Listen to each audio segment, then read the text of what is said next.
Good afternoon, ladies and gentlemen, and welcome back once again to the Aura News broadcast. It is 6 o'clock, and that means it's time for our daily English news edition, in which we have prepared a translated version of today's news stories. In today's news, the regional summit against terrorism gathered today in Tirana.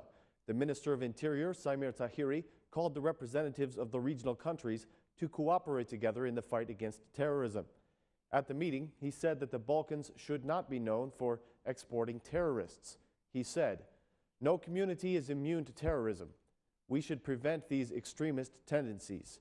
Albania is a country of religious tolerance where religious communities live together, and we should not allow religious practice to turn into extremism. These cases concern more than one country, and therefore cooperation and exchange of information is needed. There are many positive examples of cooperation and joint investigation.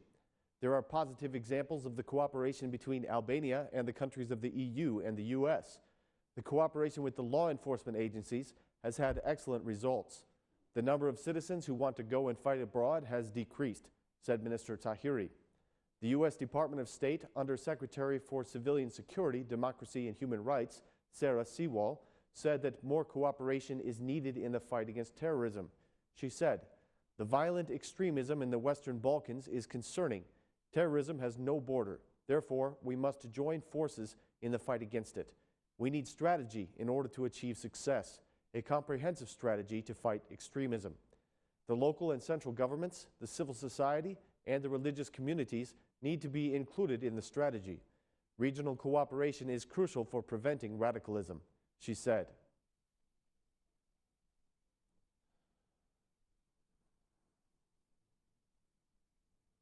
President Bujar Nishani was invited to be a guest last night on the Aura News program Tonight Il Vatare. The president gave a reply to the statements of the Turkish president about the Gylen organization and the schools founded by it. Mr. Nishani said, "There is no terrorist organization in Albania. We have not identified such an organization. Regarding the Gylen organization, which has invested in some schools in Albania, I cannot speak on behalf of the government. But these schools are licensed and they meet the criteria that has been set. The track record of these schools tells us that there is no risk." The president also commented on the appointment of the ambassadors, which has recently caused disagreements between the president and the foreign minister. "My attitude about the appointment of the ambassadors has been transparent," he said, "and in the best interest of the highest institution in the country, the presidency. Albania's representation is not resolved by the ambassadors, but by a committed body, not only in diplomacy, but also in economy and culture," he said. When asked about his relationship with the Prime Minister, President Nishani had this to say, "My relationship with the Prime Minister is institutional. The most recent issue we have discussed was the justice reform, and I expressed my commitment and readiness to help. I did not see the seriousness that I expected to see, but this is part of the debates and the consultations. To me, the Albanian government is the government of my country, and the Prime Minister of this government is also the Prime Minister of my country. But I think it is not at the expected level. I have the goodwill to cooperate," said the president. The president commented on the decriminalization process as well, saying that the goodwill of both parties is needed to carry out the process. The president was received at the Aura News studio by the president of the station, Mr. Gylen Rreshen. Before his interview, the president toured the television premises and praised the investments that have been made.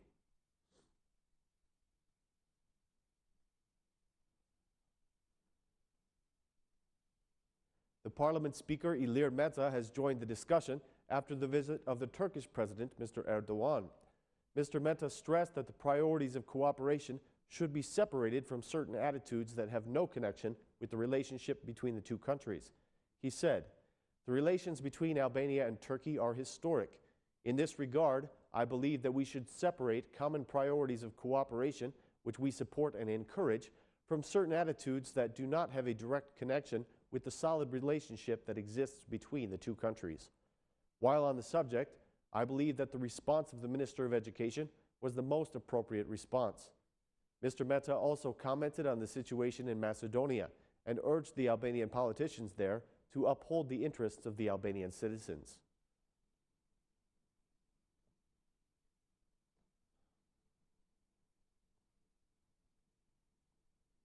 The High Court has finished their judicial process against the head of the Democratic Parliamentary Group, Eddie Paloka. Mr. Paloka is being sued by the Prime Minister Eddie Rama for slander, and the High Court will announce its ruling on May 29th.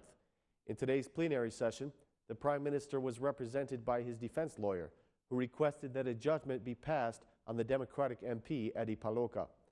On the other side, Paloka's lawyer argued that the case should be thrown out because there is no offense.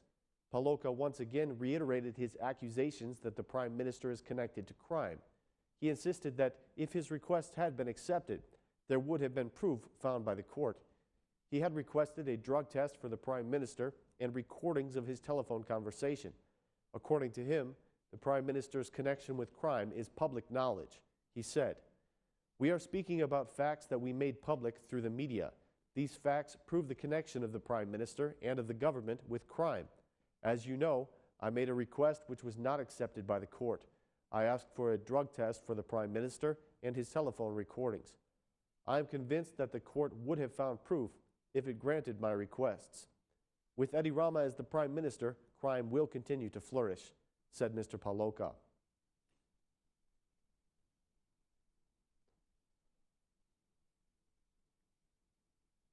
Prime Minister Eddie Rama presented the left-wing candidate today for the town of Rreshen. He made the following speech at the event, encouraging women to vote for the left-wing coalition, even if their husbands do not. "Women must not allow their husbands to go in the wrong direction," he said. "Along with their husbands, they should go in the right direction. If their husbands do not accept, women should still go in the right direction and let their husbands go in the wrong direction," said the Prime Minister. Mr. Rama also presented the candidate for Lezhe, Victor Atusha. According to the Prime Minister, the majority is conducting a campaign in which developmental projects are being presented, while the opposition campaign only involves defaming the majority. "They speak about energy prices, but what is the connection between the municipality and energy prices?" he said. "They are talking about nothing," said the Prime Minister.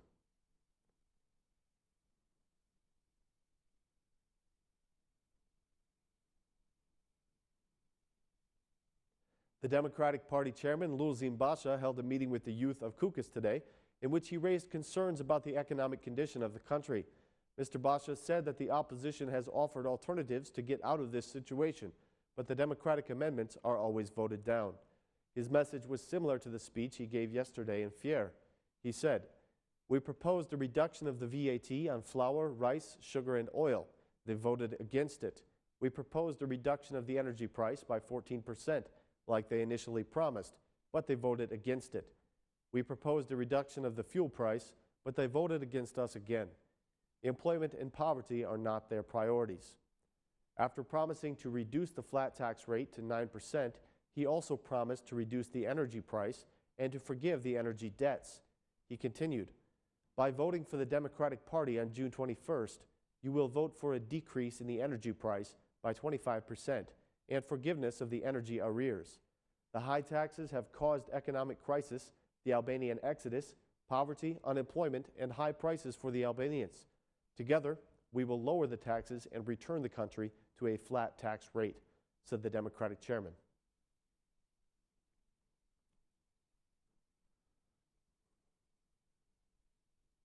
Mother Teresa may be sainted by the Vatican in September of 2016, according to the head of the Pontifical Council for the Promotion of New Evangelization. From Rome, the head of the Pontifical Council said that September 4th of 2016 will be the voluntary work jubilee, and hopefully the long-awaited date for Mother Teresa's sainthood. "We all hope this may be the date," he said. The Roman Catholic nun needs a second miracle credited to her intercession before she can be recognized as a saint by the Catholic Church, the report pointed out. One senior priest had this to say, "As a Christian, I am eagerly awaiting for the canonization of Mother Teresa. She has been a mother to millions of Indian people, especially the poorest of the poor and the underprivileged. Christians and her followers will continue her work among the poor." Known across the world for her charity work, Teresa was awarded the Nobel Peace Prize in 1979 for her work with the poor, sick, elderly, and lonely in the slums of Calcutta. The Albanian-born Teresa became a nun and was given Indian citizenship in 1948. She founded the Missionaries of Charity and worked for the well-being of the poor and the downtrodden.